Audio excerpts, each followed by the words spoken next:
قرآن حکیم نے بھی سورہ آل عمران کے آخری رکوع میں ذکر کو سب سے پہلے اور سب سے اہم عامل کی حیثیت سے شمار کیا ہے۔ چنانچہ اس کی پہلی آیت جو ہے سورہ آل عمران کے آخری رکوع کی، اس میں تو وہی مضمون جو میں بیان کر چکا وہ آیا ہے، ان فی خلق السماوات والارض واختلاف اللیل والنہار لآیات لأولی الالباب۔ یقیناً آسمان اور زمین کی تخلیق میں اور دن اور رات کے الٹ پھیر میں نشانیاں ہیں ہوش مندوں کے لیے۔ ان کے ذریعے سے انسانی شعور کے اندر وہ معرفت رب اجاگر ہوگی۔ وہ پہلا مرحلہ اس نے طے کر لیا، وہ ڈورمنٹ معرفت اب ایکٹیویٹ ہو گئی۔ اب مزید فکر کا مرحلہ ہے جو اگلی آیت میں آیا ہے، الذین یذکرون اللہ قیاما وقعودا وعلی جنوبہم ویتفکرون فی خلق السماوات والارض ربنا ما خلقت ھذا باطلا سبحانک فقنا عذاب النار۔ یعنی تفکر جو ہے ویتفکرون فی خلق السماوات والارض، وہ تفکر کرتے ہیں، غور و فکر کرتے ہیں آسمان اور زمین کی تخلیق میں، لیکن اس تفکر کے ساتھ لازماً ذکر اور ذکر مدام، ذکر بھی وہ کہ جو مستقل ہو، ہر حالت میں ہو۔ الذین یذکرون اللہ قیاما وقعودا وعلی جنوبہم، وہ لوگ کہ جو اللہ کو یاد رکھتے ہیں، اللہ کا ذکر کرتے ہیں، کھڑے ہوئے بھی، بیٹھے ہوئے بھی، اور اپنے پہلوؤں کے بل یعنی لیٹے ہوئے بھی۔ اب ان تین کے سوا تو کوئی پوزیشن انسان کی نہیں ہے، اسی کا نام ہے دوام ذکر۔ اور اس کے ساتھ اگر وہ تفکر کرتے ہیں تو ان کا فکر اگلی منزل تک پہنچتا ہے۔ تو پہلی شے تھی فکر انسانی کی صحیح رخ پر مزید پیش قدمی اور پیش رفت، اور اس کے لیے لازم ہے ذکر و فکر کا امتزاج۔ دوسری چیز کو لیجئے عمل کی درستی۔ اس عمل کی درستی کے لیے اللہ تعالی کے ساتھ ایک گہرے تعلق کی ضرورت ہے، اس لیے کہ صبر کی بحث میں یہ مضامین شاید آپ کے سامنے آ گئے ہوں کہ صبر، جہاں مصیبت پر صبر ہوتا ہے، تکلیف پر صبر ہوتا ہے، اللہ کے احکام پر جمنا یہ بھی صبر ہے،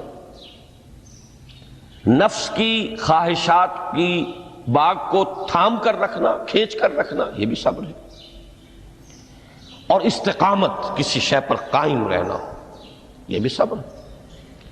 تو عمل صحیح پر استقامت کے لیے وَاصْبِرْ وَمَا صَبْرُكَ إِلَّا بِاللَّهِ، اس صبر کی سب سے اہم جو بنیاد ہے، اس کا جو سب سے بڑا ذریعہ ہے، اس کا جو سب سے بڑا سہارا ہے، وَمَا صَبْرُكَ إِلَّا بِاللَّهِ، اس کے لیے ضرورت ہے ایک گہرے تعلق کی کہ اللہ کے ساتھ ایک ایسا تعلق برقرار رہے جو نہ صرف گہرا ہو بلکہ دائم و قائم ہو، مسلسل۔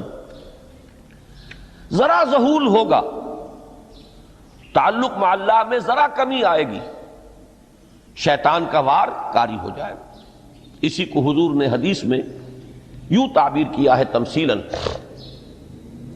کہ جو دل اللہ کی یاد سے غافل ہے، اس پر فارسی کا وہ مقولہ بھی ہے کہ خانہ خالی را دیو می گیرت، گھر خالی رہے تو جنات اس پر دیو جو ہے آ کر قبضہ جما لیتے ہیں۔ تو خانہ قلب جو ہے اگر یاد خدا بندی سے خالی ہو گیا تو شیطان ابلیس لعین اپنی تھوتنی ٹکا دیتا ہے۔ یہ لفظ آتا ہے سور کے منہ کے لیے تھوتنی، جس طرح اس کا نکلا ہوا سا منہ ہوتا ہے آگے، تو یہ لفظ استعمال کیا گیا کہ وہ اپنی تھوتنی انسان کے دل پر جما کر اور پھوکے مارنی شروع کر دیتا ہے۔ تو شیطان کو موقع ہی تب ملتا ہے جب انسان کے تعلق مع اللہ کے اندر کمی ہو، وہ خانہ بالکل خالی ہو گیا ہو یا اتنا ضعیف ہو گیا ہو کہ کل عدم ہو جائے، گویا کہ نہیں۔ تیسری چیز کی طرف آئیے روحانی ترقی، روحانی ترقی کے لیے میں ایک اصطلاح کے سامنے لا رہا ہوں. اس سے مراد کیا ہے؟ روحانی ترقی کے لیے ہماری دینی اصطلاح ہے تقرب الی اللہ، اللہ سے قریب تر ہوتے چلے جانا. اس پر میرا ایک کتابچہ بھی ہے. تقرب الی اللہ کے دو مدارج، دو درجے، جو در حقیقت ایک حدیث نبوی علیہ الصلاۃ والسلام ہی پر مبنی ہے کہ حضور نے ایک درجہ قرار دیا ہے تقرب بالفرائض، فرائض کے ذریعے سے انسان اللہ کا قرب حاصل کرے. ایک ہے تقرب بالنوافل، نوافل کے ذریعے سے اللہ کا قرب حاصل کرے. ان میں کیا نسبت و تناسب ہے؟ اہمیت کے اعتبار سے کون بڑھ کر ہے؟ بلندی کے اعتبار سے کون بڑھ کر ہے؟ یہ تمام مسائل میں نے اپنی اس تقریر میں بیان کیے تھے جو اس کتابچے میں شائع ہوئی ہے.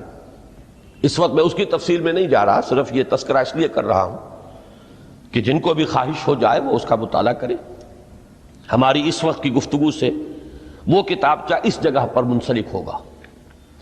تو تقرب الی اللہ، یہ تقرب کوئی فزیکل فینومینن نہیں ہے، جسمانی یا مادی مسئلہ نہیں ہے. اللہ سے قرب یہ نہیں ہے کہ کوئی کروڑوں میل کا فاصلہ ہے، اب ہمیں کوئی رسی پر چڑھنا ہے اوپر بڑی محنت اور مشقت سے.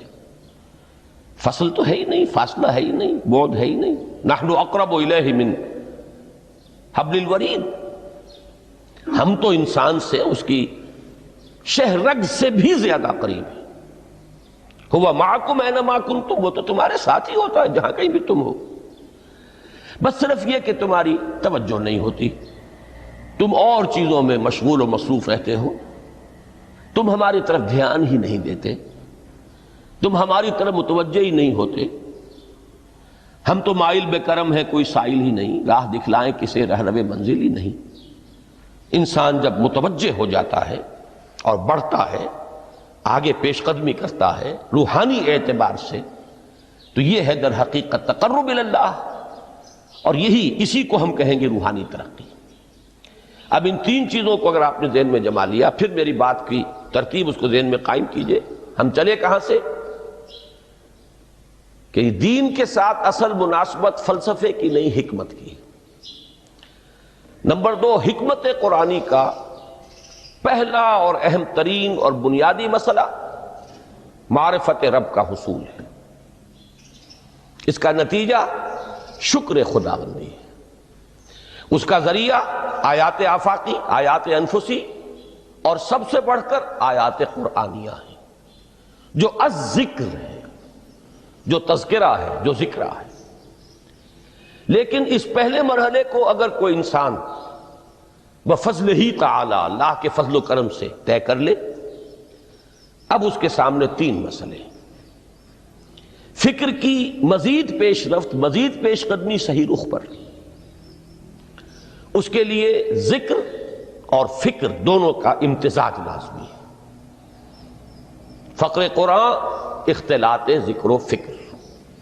الذین یذکرون اللہ قیاما وقعودا وعلی جنوبہم ویتفکرون فی خلق السماوات والارض. دوسری شے عمل کا درست رہنا، نہ افراط و تفریط ہو، عدم توازن ہو، نہ انسان نفس سے مغلوب ہو جائے، نہ انسان جذبات کی رو میں اندھا ہو جائے، نہ انسان ماحول سے مرعوب ہو کر متاثر ہو جائے. صحیح رخ پر اس کا عمل. نمبر 3، روحانی ترقی، جو اصل حاصل ہے، جو اصل مقصود ہے. نمبر 2 چیز کے لیے تعلق مع اللہ ضروری، نمبر 3 کے لیے تقرب الی اللہ ضروری. اب غور کیجئے، ان تینوں چیزوں کا بڑا گہرا تعلق ہے نماز کے ساتھ. ان تینوں کے لیے ستون کی حیثیت نماز کو ہے. لہذا ایمان کے بعد یا معرفت رب کے بعد حکمت دین کا اہم ترین مسئلہ نماز، صلاۃ. اس لیے کہ ایک طرف یہ انسان کو اللہ کے ساتھ ایک گہرے تعلق کا ذریعہ فراہم کرتی ہے. اپنے تمام مصروفیات میں سے ان مشغولیتوں میں جن میں گم ہونے کا خدشہ ہوتا ہے، نکلو۔ 24 گھنٹے کے معمولات میں سے کم 5 مرتبہ تو لازماً نکلو، اور اپنے آپ کو ذرا، اپنے حواس کو بھی، اپنی باطنی کیفیات کو بھی ذرا تازہ کرو۔ اگر کوئی گندگی، نجاست، کسی طرح کی ناپاکی کا کوئی معاملہ ہے، طہارت حاصل کرو۔ طہارت سے تمہارے اندر روح کو بھی بالیدگی ہوگی، تمہارے حواس بھی تازہ ہوں گے، تم گویا کہ بحیثیت کل تمہاری ہستی چاق و چوبند ہو جائے گی۔ وہ کسل، وہ سستیاں، وہ جو ایک کثافتیں ہوتی ہیں، ان سب سے نجات حاصل کرو، اور اب اپنے رب کے حضور میں کھڑے ہو جاؤ، اس کے ساتھ اپنا عہد بھی تازہ کرو، اس کی اہم صفات کو بھی اپنے ذہن میں پھر مستحضر کرو۔ یہی وجہ ہے، دیکھیے میں نے جو آیات آپ کو شروع میں سنائی تھی، سورہ لقمان کی 2 آیتیں، پہلی آیت میں اس کا ترجمہ کر چکا، دوسری آیت وَلَقَدْ وَإِذْ قَالَ لُقْمَانُ لِابْنِهِ وَهُوَ يَعِظُهُ يَا بُنَيَّ لَا تُشْرِكْ بِاللَّهِ إِنَّ الشِّرْكَ لَظُلْمٌ عَظِيمٌ۔ اس کے بعد درمیان میں کچھ مضمون آ کر پھر وہ آیہ مبارکہ آئی، یا بنی اقم الصلاۃ وامر بالمعروف وانہ عن المنکر واصبر علی ما اصابک۔ گویا کہ اہم ترین چیز، بنیادی ترین چیز، اللہ کو محض پہچان لینا کافی نہیں ہے، یاد رکھنا ضروری ہے۔ اللہ یاد رہے گا تو فکر صحیح آگے بڑھے گا، اللہ یاد رہے گا اور اس کے ساتھ ایک گہرا تعلق جو ہے برقرار رہے گا تو عمل درست رہے گا۔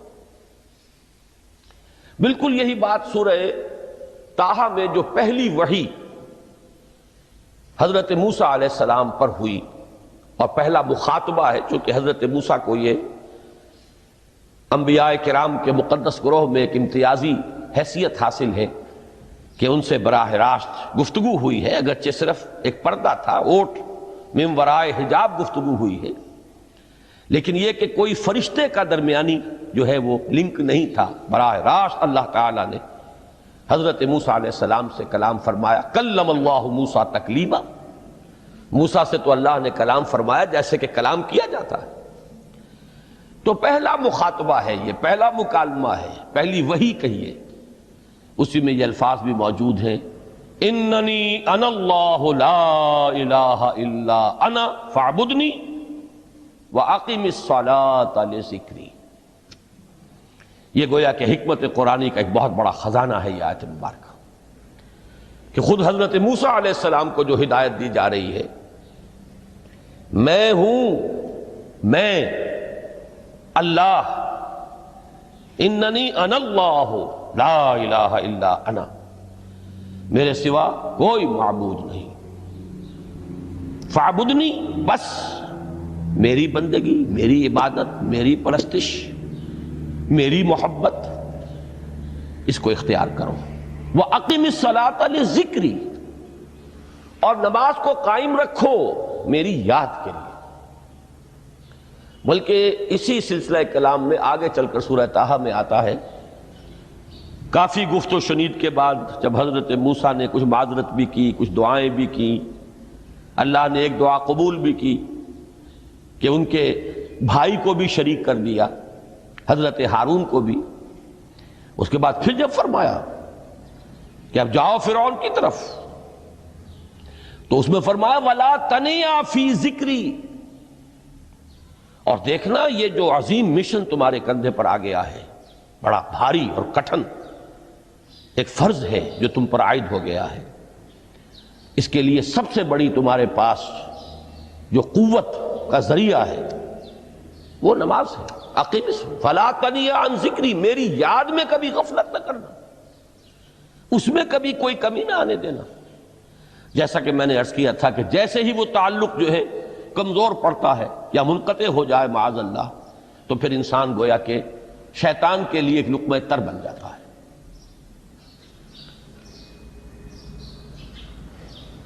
اب آپ غور کیجئے، تیسری شے تقرب الی اللہ، اس کے حوالے سے بھی جو فرائض اور نوافل کی بات ہے اس کو اس وقت ذہن سے نکال کر یہ سمجھیے کہ اس میں نماز کا کیا مقام ہے، اس لیے کہ نماز فرض بھی ہے، نماز نفل بھی ہے، وہ تو ان دونوں میں شریک ہو جائے گی۔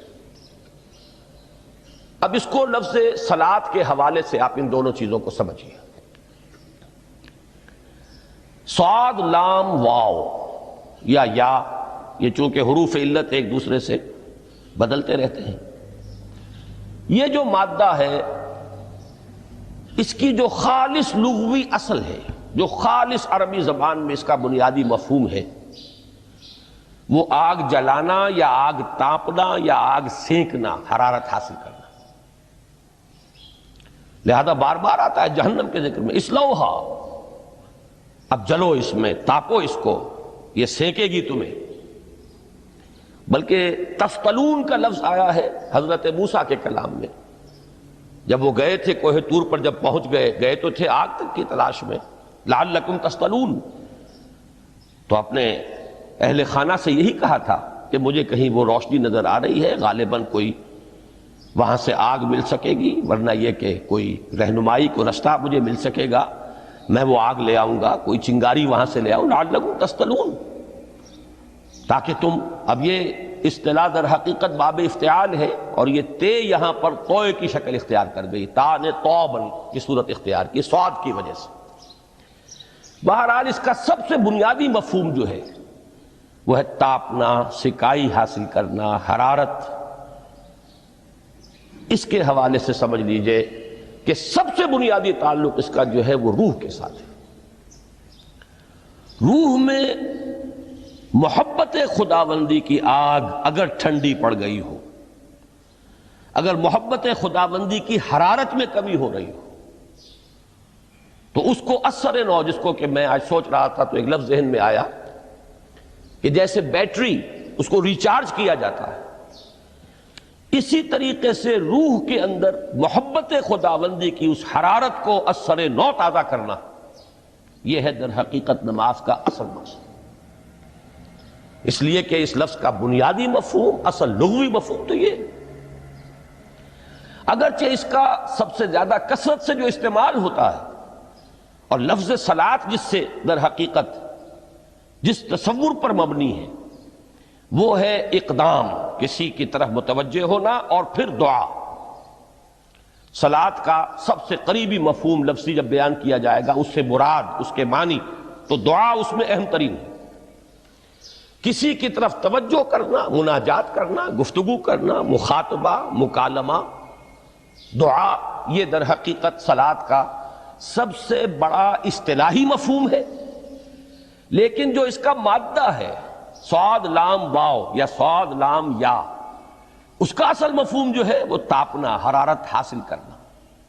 تو ان دونوں کے حوالے سے عرض کر رہا ہوں، وہ تاپنا اور حرارت حاصل کرنا وہ ہے روح کے اعتبار سے۔ وہ جو کہا اقبال نے کہ بجھی عشق کی آگ اندھیر ہے، مسلمان نہیں راہ کا ڈھیر۔ یہ عشق کی آگ جب بجھ جاتی ہے، در حقیقت یہی تو انسان کی روحانی موت ہے۔ جب یہ نہ رہے تو چاہے منطق میں بہت انسان ماہر ہو، مجھے اقبال کا ایک شعر یاد آیا ہے تقابل کرتے ہوئے، ایک انسان محکوم اور ایک انسان حر، آزاد انسان، ان کی نفسیات میں جو بنیادی فرق علامہ اقبال نے مختلف مواقع پر بیان کیے ہیں۔ محکوم ہے بیگانہ اخلاص و مروت، ہر چند کے منطق کی دلیلوں میں ہے چالاک۔ تو منطق کی دلیلوں میں انسان چالاک ہو جائے اور وہ لغت ہائے حجازی کا وہ ایک خزانہ بن جائے، اسے تمام الفاظ کے معنی یاد ہو، وہ بڑے مسائل فقہ کے اسے ازبر ہو، جزیات، بے انتہا جزیات جو ہیں وہ مستحضر ہو، فلسفے کے بڑے بڑے مسئلے اس نے حل کر لیے ہوں، لیکن اگر روح میں وہ اللہ کی محبت کی آگ نہیں ہے، وہ تپش نہیں، بجھی عشق کی آگ اندھیر ہے، مسلمان نہیں راہ کا ڈھیر۔ اسی کے حوالے سے آج مجھے یاد آیا تھا کہ وہ جو بڑی سادہ سی ایک نظم ہے، اللہ تعالیٰ سے دعا، یا رب دل مسلم کو وہ زندہ تمنا دے، اس میں بھی جو الفاظ آئے ہیں جو روح کو گرما دے اور قلب کو تڑپا دے، یہ ہے اصل جو مقصود ہے نماز کا۔ اور یہی وہ چیز ہے جیسا کہ میں نے عرض کیا تھا کہ نگاہوں سے اوجھل، یہ پہلو سامنے ہے ہی نہیں، دوسرا پہلو سامنے ہے اور وہ بھی میرے نزدیک بہت اہم ہے، بہت بنیادی ہے، اس میں کوئی شک نہیں، لیکن یہ ہے بلند ترین منزل کہ تقرب الی اللہ، اس کے لیے در حقیقت یہ کس لیے درکار ہے؟ روح کے اندر عشق کی حرارت اور گرمی تازہ ہو جائے۔ بسا اوقات یہ اندر دب جاتی ہے، جیسے انگارہ ہوتا ہے آگ کا، اس کے اوپر خاک اور راکھ آ جاتی ہے، اندر کچھ ہوتی ہے، آگ دبی ہوئی سمجھ، آگ بجھی ہوئی نہ جان، اس دبی ہوئی آگ کو پھر ایک شعلہ بنانا، پھر اس کے اندر ایک حیات تازہ پیدا کرنا، یہ ہے نماز کا اہم ترین اور بلند ترین مقصد۔ لیکن اس کے ساتھ ہی اس نماز میں ذکر ہونا، اس کا یہ ذکر ہے، اور ذکر کی جب میں فہرست بیان کیا کرتا ہوں بہت سے حضرات کے سامنے ہوگا کہ ذکر کا در حقیقت مفہوم ہے استحضار اللہ فی القلب۔ ہمارے ہاں غلطی سے جو ذرائع ذکر ہے انہیں ذکر قرار دے دیا گیا ہے۔ نماز ذکر نہیں ہے، نماز ذکر کا ذریعہ ہے۔ اقیم الصلاۃ لذکری، نماز قائم کرو میرے ذکر کے لیے۔ یہ اللہ اللہ کہنا یا ادعیہ معصورہ جو حضور صلی اللہ علیہ وسلم کی مسنون دعائیں ہیں، انہیں اپنے تمام معمولات دنیاوی کے ساتھ ساتھ ان دعاؤں کو بھی انسان پڑھتا رہے، اللہ سے دعا کرتا رہے، یہ تمام ذرائع ذکر ہیں۔ سبحان اللہ الحمدللہ الحمدللہ، اس کا آپ ورد کیجئے، یہ بھی ذریعہ ذکر ہے۔ حقیقت میں ذکر ہے استحضار اللہ فی القلب، اللہ کو دل میں لے آنا، اللہ کو دل میں حاضر کر لینا، اصل میں تو ترجمہ ہوگا، لیکن حاضر جاننا، یہ کیفیت جو ہے انسان کو حاصل ہو جائے۔ اب اس کے حوالے سے ذرا بات سمجھیے کہ ایک تو میں عرض کر چکا ہوں مجسم ذکر تو قرآن ہے، لہذا ذکر کی فہرست جب آپ کریں گے ذرائع ذکر تو ان میں سب سے پہلے قرآن آئے گا، اس لیے کہ وہ ہماری حکمت کے پہلے مسئلے کو حل کر رہا ہے، بنیادی مسئلہ، اہم ترین مسئلہ۔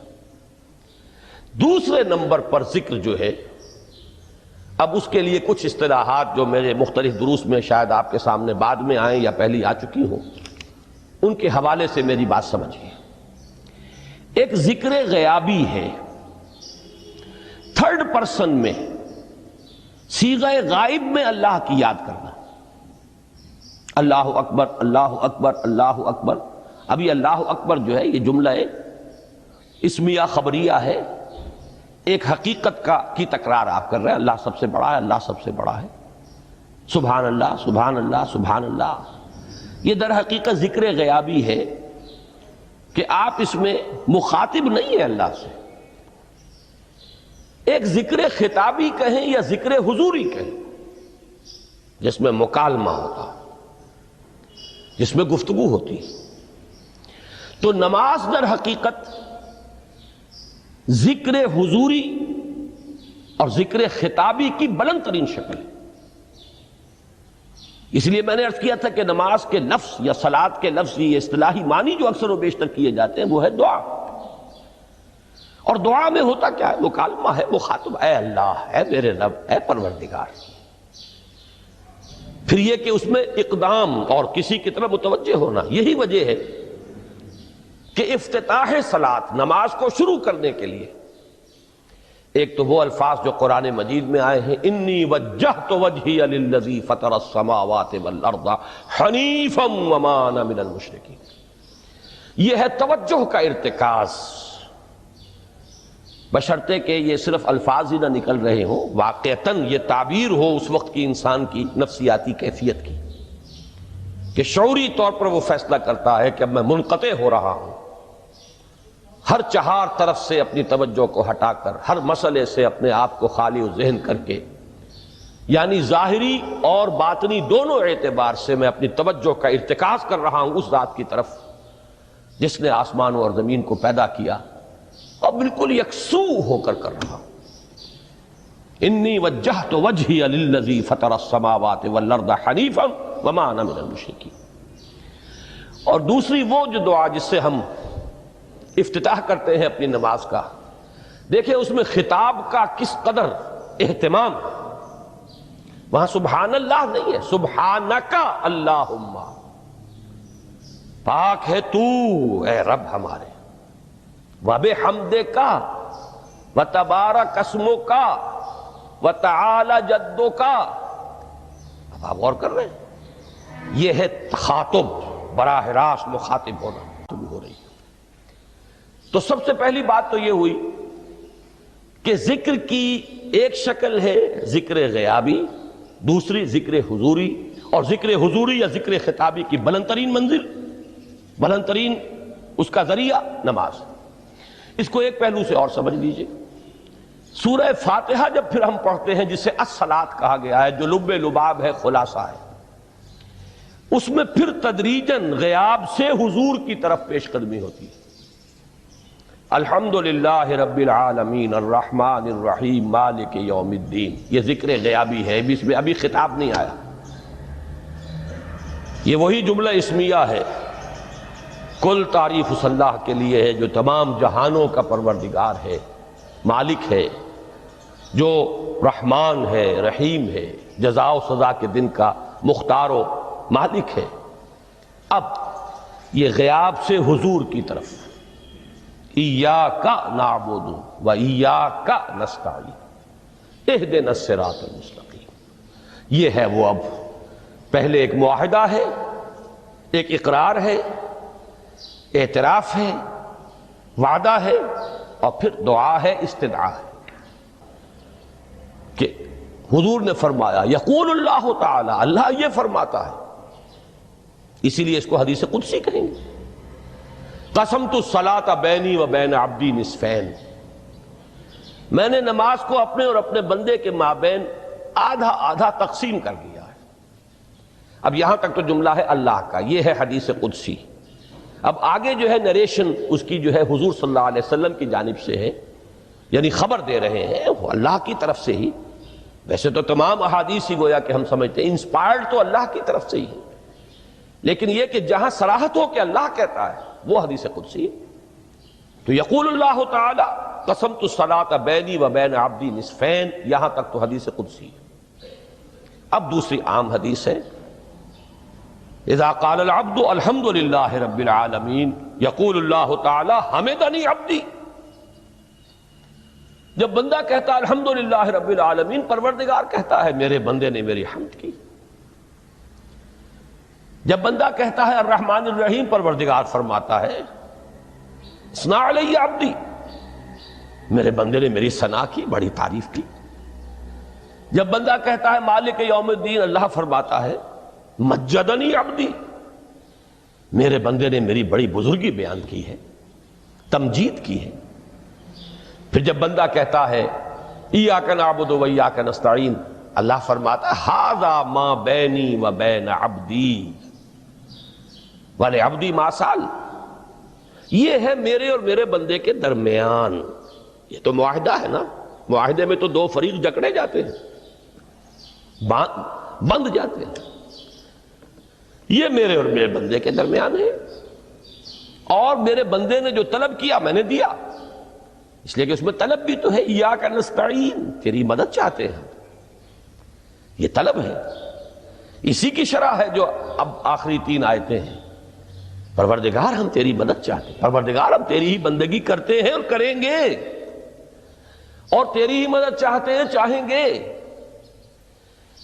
اگر حال میں اس کا ترجمہ کریں گے، زمانہ حال کے اعتبار سے، اس لیے کہ فعل مضارع میں تو دونوں موجود ہیں، شامل ہیں، تو یہ ایک اعتراف ہے، اظہار حال ہے۔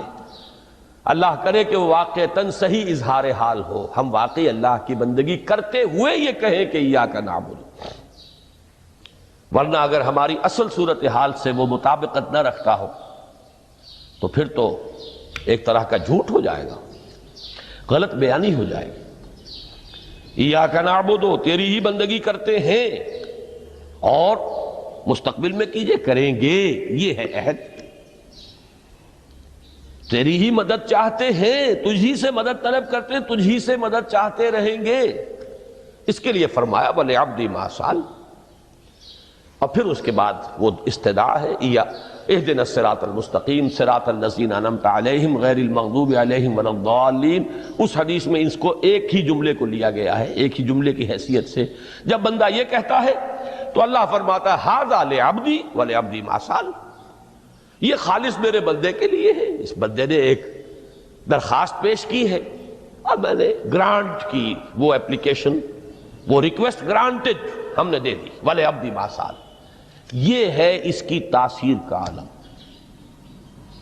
بشرطے کے معاملہ وہ شعور کے ساتھ، بشرطے کے مطابقت ہو ظاہر اور باطن کی، بشرطے کے مطابقت ہو قول اور فعل کی، تو اس کا اتنا اونچا مقام ہے کہ ایک ایک جملہ ادھر ادا ہوا، ادھر اللہ کی طرف سے ریسپانس مل رہی ہے۔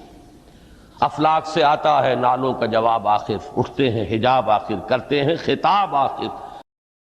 ایک ہے نماز ہم پڑھ لیتے ہیں، آپ نے سارا پڑھ لیا، سارا تعدیل ارکان بھی کر لی، لیکن اگر آپ کا اللہ کے ساتھ ڈائریکٹ کمیونین اور ڈائریکٹ کمیونیکیشن قائم نہیں ہوا تو نماز، جس کو کہ کہا گیا کہ الصلاۃ معراج المومنین، جو قرب حضور کو حاصل ہوا معراج میں، وہ ایک بندہ مومن دنیا میں رہتے ہوئے حاصل کر سکتا ہے نماز میں، اگر اس کی روح جو ہے واقعتاً ہم کا نام ہو رہی ہو، الحمدللہ رب العالمین الرحمن الرحیم مالک یوم الدین اہدنا الصراط المستقیم ایاک نعبد و اگر ہم واقعتاً ایسے کہہ رہے ہوں کہ ہمیں احساس ہو کہ ہم اللہ کے حضور میں حاضر ہیں اور عرض کر رہے ہیں، سجدہ کریں تو حدیث میں آتا ہے کہ ایسے محسوس ہو کہ گویا کہ میں نے اپنا سر اللہ کے قدموں میں رکھ دیا ہے، یہ ہے نماز۔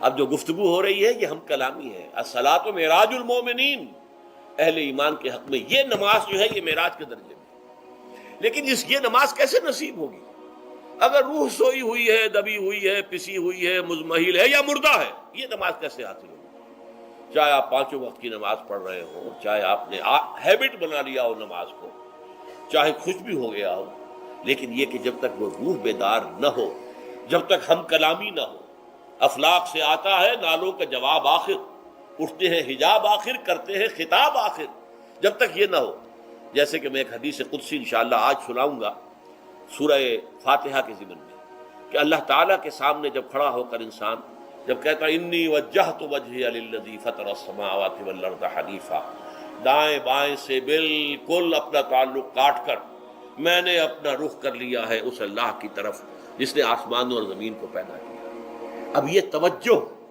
وجہ تو اگر یہ تو ہے چہرہ تو ہم نے کر دیا خانہ کعبہ کی طرف، اندر سے ہماری روح متوجہ نہیں ہوئی، وہ سوئی پڑی ہوئی، اسے پتہ ہی کچھ نہیں کہ کیا ہو رہا ہے، تو اس صورت میں وہ کیا ہے؟ ظاہری بات تو پوری ہو گئی، نماز کا ثواب ہو جائے گا، فرض کی ادائیگی کا ثواب مل جائے گا، لیکن وہ اصل نماز تو حاصل نہیں ہوتی۔ یہ ہے وہ بات کہ وَإِذَا سَأَلَكَ عِبَادِي عَنِّي فَإِنِّي قَرِيبٌ، اے نبی جب میرے بندوں کی روحیں بیدار ہو جائیں، توانا ہو جائیں، حیات تازہ سے وہ ہم کنار ہو جائیں، اور پھر وہ میرے بارے میں پوچھیں، وہ میرا تقرب حاصل کرنا چاہتے ہیں، تو آپ سے پوچھیں تو کہیے میں قریب ہی ہوں، اجیب دعوت الداع اذا دعان، یہ ہے وہ دعا، میں ہر پکارنے والے کی پکار، ہر دعا کرنے والے کی دعا کو سنتا ہوں، قبول کرتا ہوں، جواب دیتا ہوں جہاں کہیں بھی مجھے پکارے، اذا دعان۔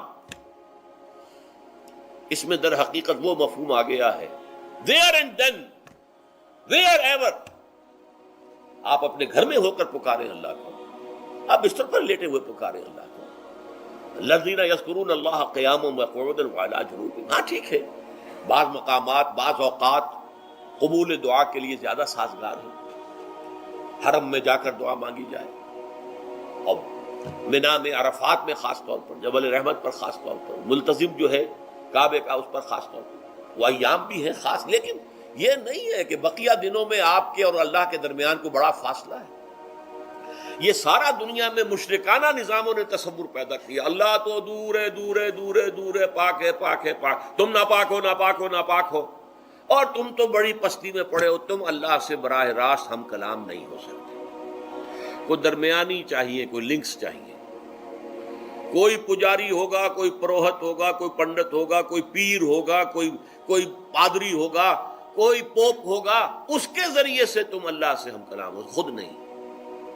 اور جب ذریعے بیچ میں آ گئے تو ان کی مٹھی گرم کرو، ان کی چاپلوسی کرو، ان کو بھی جو ہے چادریں چڑھاؤ، ان کو نذرانے پیش کرو۔ یہ ہے بدترین ایکسپلائٹیشن جو مذہب کے ذریعے سے نوع انسانی کی ہوئی ہے۔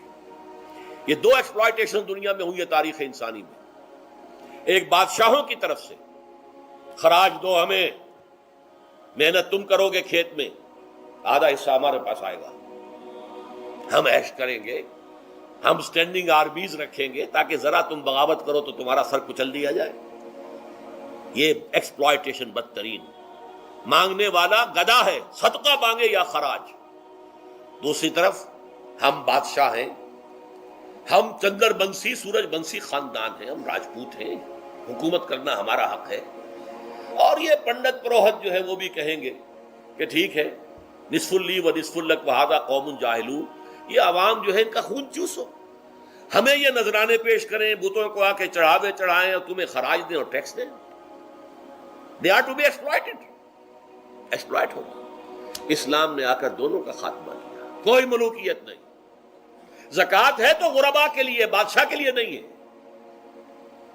یہ تو غربا کے لیے، لہذا کوئی ٹیکس نہیں۔ نمبر دو، اللہ سے ہم کلام ہونے کے لیے کسی دربان، کسی جو ہے پہرے دار کی مٹھی گرم کرنے کی ضرورت نہیں، جب چاہو ہم کلام ہو جاؤ۔ دل کے آئینے میں ہے تصویر یار، جب ذرا گردن جھکائی دیکھ لی۔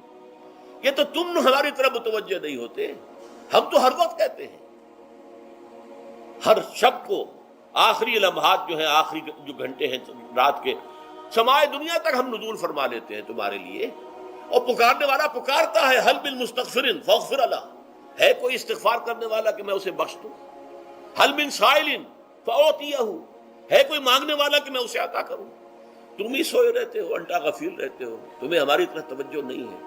اگر ہماری طرف متوجہ ہو جاؤ تو جیسے کہ اقبال نے کہا کہ میرے لیے یہ دربان جو ہے، پیران کلیسا کو کلیسا سے اٹھا دو، کیوں خالق و مخلوق میں حائل رہے پردے،